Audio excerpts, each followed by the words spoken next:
වැටුනොත් කිසිදා කොටේමටවත් නොහැකි කළුකුහර. පරක් තෙරක් නොපෙනෙන මෙම විශ්වයේ ජීවත්වන පෘථිවිවාසීන් වන අප තවමත් දන්නේ මුළු විශ්වයෙන්ම ඉතාමත් කුඩා වපසරියක් පිළිබඳව පමණයි. එය අබ ඇටයක් තරම් ඉතාමත් සුළු ප්‍රමාණයක් වෙන්න පුළුවන්. ඒ සුළු ප්‍රමාණය තුළ ග්‍රහලෝක, විවිධ ප්‍රමාණයේ තාරකා, ධූමකේතු, උල්කාපාත වැනි අභ්‍යවකාශ වස්තුන් සහ කළුකුහර වැනි කිහිපයක් පිළිබඳව අධ්‍යයනය කර තිබෙනවා. ඒවායින් අප අද කතාබහට ලක් කරන්නේ කළුකුහර පිළිබඳවයි. එසේනම් රැඳෙන්න කතාබහේ අවසාන විනාඩිය වන තුරුම. අංක 1.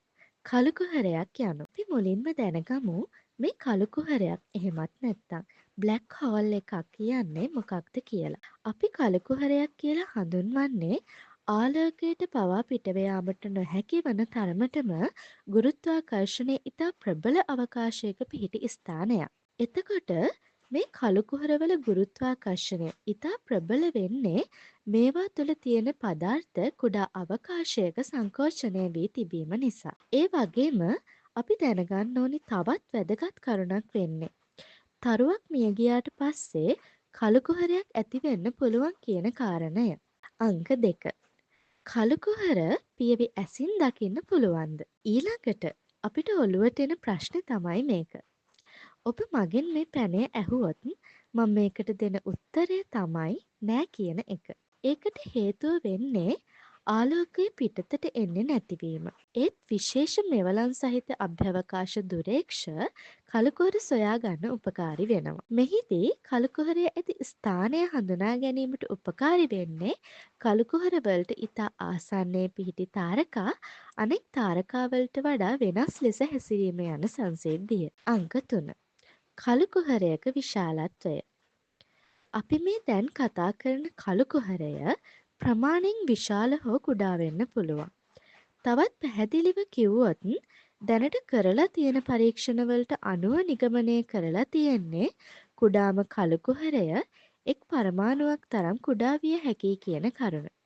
විශේෂම කාරණය වෙන්නේ මේ කළුකුහර ඉතාම කුඩා වුණත් විශාල කන්දක තරම් ස්කන්ධයක් ඒවට පැවතීම.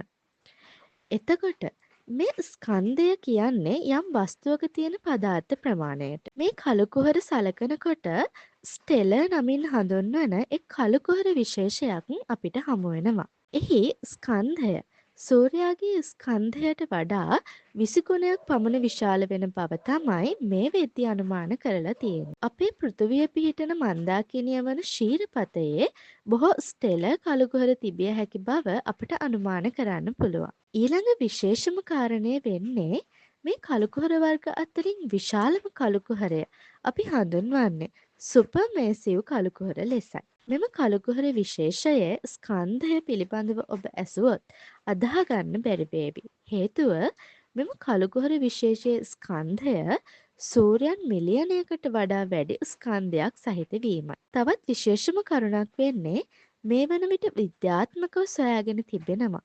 සෑම විශාල මන්දාකිණියකම කේන්ද්‍රයේ සුපර්මේසිව් කළුකුහරයක් පවතින බව. ක්ෂීරපත මන්දාකිණිය මධ්‍යයේ තිබෙන කළුකුහරය හඳුන්වනු ලබන්නේ සැගිට්‍රස් ඒ ලෙසයි. එහි සූර්යයන් 4කට පමණ සමාන විශාල ස්කන්ධයක් ඇති අතර එහි විශාලත්වය පෘථිවියේ ප්‍රමාණයේ බෝල මිලියන කිහිපයක් රඳවා ගත හැකි ඉතා විශාල බෝතලයකට සමාන වෙනවා. අංක 4. කළුකුහර සෑදෙන ආකාරය. කළුකුහර පිළිබඳව තවත් අධ්‍යයනය කරද්දී ඊළඟට ඇතිවන ගැටලුව තමයි කළුකුහර කොහොමද හැදෙන්නේ කියන එක.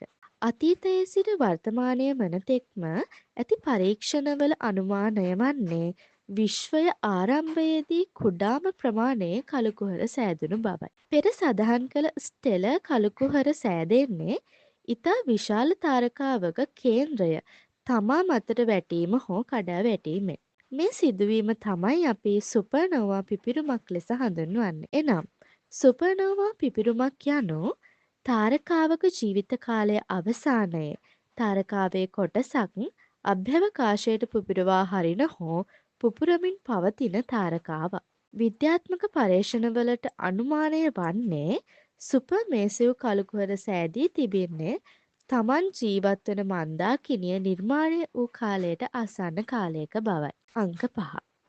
කළු කුහරය ඇත්තටම කළු පාට නම් එය අධ්‍යයනය කරන්නේ කෙසේද? මෙම කළු කුහරයකට කළු පැහැය හෙවත් ඉතා තද අඳුරු පැහැය ලැබෙන්නේ දැඩි ගුරුත්වාකර්ෂණය මගින් මුළු ආලෝකයම කළු කුහරය මැදට ඇදගන්න නිසා. මේ නිසා අපට කළු කුහරයක් දැකිය නොහැකි නමුත් කළු කුහරය වටා ඇති තාරකා සහ වායුව කෙරෙහි ප්‍රබල ගුරුත්වාකර්ෂණය බලපාන ආකාරය කෙසේද යන වග දැනගැනීමට හැකි. මෙහිදී තාරකා පිළිබඳව අධ්‍යයනය කිරීම තුළින් ඒවා කළු කුහර වටා කක්ෂගත වී ඇතිදැයි යන මග සොයා ගැනීම පහසු කරයි. අංක 6. කළු කුහරයකට පෘථිවිය විනාශ කළ හැකිද? මෙම පැනයට පිළිතුර විමසුවොත් එය නැත යන පිළිතුරයි. හේතුව අප පෘථිවිය පිහිටන සෞරග්‍රහ මණ්ඩලය ආසන්නයේ කිසිදු කළු කුහරයක් නොපිහිටීම. ඒ නිසා අප පෘථිවිය කළු කුහරයක් තුළට වැටීමට කිසිදු ඉඩක් නැති බව අපි දැනගත යුතුයි. අපි මෙහෙම හිතමු. අප විසින් සූර්යාට ස්කන්ධයෙන් සහ ප්‍රමාණයෙන් සමාන කළු කුහරයක් සූර්යයා තිබෙන ස්ථානයේම තැබුවොත් කුමක් සිදුවෙයිද? සමහර විට ඔබට සිතෙන්නට පුළුවන් එය සූර්යාවත් ගිලගෙන පෘථිවිය ඇතුළු අනිකුත් ග්‍රහලෝකත් සියල්ල ගිලගනිමි කියලා. නමුත් සිදුවෙන්නේ එය නොවේ. මෙහිදී පෘථිවිය මෙම කළු කුහරය තුළට වැටීමක් සිදුවෙන්නේ නැහැ. හේතුව වෙන්නේ මේ අවස්ථාවේදී මෙම කළු කුහරයටත් තිබෙන්නේ සූර්යයට සමාන ගුරුත්වාකර්ෂණ බලයක් වීම. ඒ නිසා මේ අවස්ථාවේදී පෘථිවිය සහ අනෙකුත් ග්‍රහලෝක හිරු වටා ගමන් කරන ආකාරයටම මේ කළු කුහරය වටාද ගමන් කිරීමක් තමයි සිද්ධ වෙන්නේ. මේ විදිහට ගැඹුරට අධ්‍යයනය කරද්දී අපිට හිතෙන්න පුළුවන් දවසක සූර්යයත් කළු කුහරයක් බවට පත්වෙයිද කියලා. අපිට බය හිතෙන්න පුළුවන්. නමුත් ඇත්තටම එසේ බය වෙන්න අවශ්‍ය වෙන්නේ නැහැ. මොකද කළු කුහරයක් බවට පත්වීමට තරම් ප්‍රමාණවත් ස්කන්ධයක් සූර්යයාට නොමැති වීම නිසා සූර්යයා කළු කුහරයක් බවට පත්වීමක් සිදුවන්නේ නැහැ. අංක 7. නාසා ආයතනය මගින් කළු කුහර අධ්‍යයනය කරන ආකාරය. අවසාන වශයෙන් අපි දැනගත යුතුයි පරක් තෙරක් නොපෙනෙන මේ විශ්වය තුල කොහොමද කළු කුහර ඇති බවක් සොයාගත්තේ සහ ඒවායේ ක්‍රියාව ස්වරූපය දැනගත්තේ කියන කාරණය. නාසා ආයතනය මගින් මේ අධ්‍යයනයන් සඳහා අභ්‍යවකාශයේ ගමන් කරන චන්ද්‍රිකා සහ දුරේක්ෂ භාවිතා කරනු ලබනවා. මේවා මගින් ලබාගනු ලබන ඡායාරූප ආදිය මගින් මෙම අධ්‍යයනයන් සිදු කරනු ලබනවා. මෙලෙස විශ්වය තුළ රහස් බොහෝමයක් සඟවාගෙන සිටින මෙම කළු කුහර පිළිබඳව අධ්‍යයනයන් තාක්ෂණයේ දියුණුවත් සමග ඉදිරි කාලයේදී තව තවත් සාර්ථක කරගත හැකි බව නම් රහසක් නෙවෙයි. ඉතින් අද වීඩියෝවෙන් ඔබේ දැනුමට යමක් එකතු වෙන ඇති කියලා මම හිතනවා. එහෙනම් විශ්වීය විද්‍යාව පිළිබඳව සොයන්න ආස ඔබට වටිනා තවත් වීඩියෝවකින් නැවත හමුවන තුරු ඔබට සුබ දවසක් ප්‍රාර්ථනා කරනවා. ආයුබෝවන්.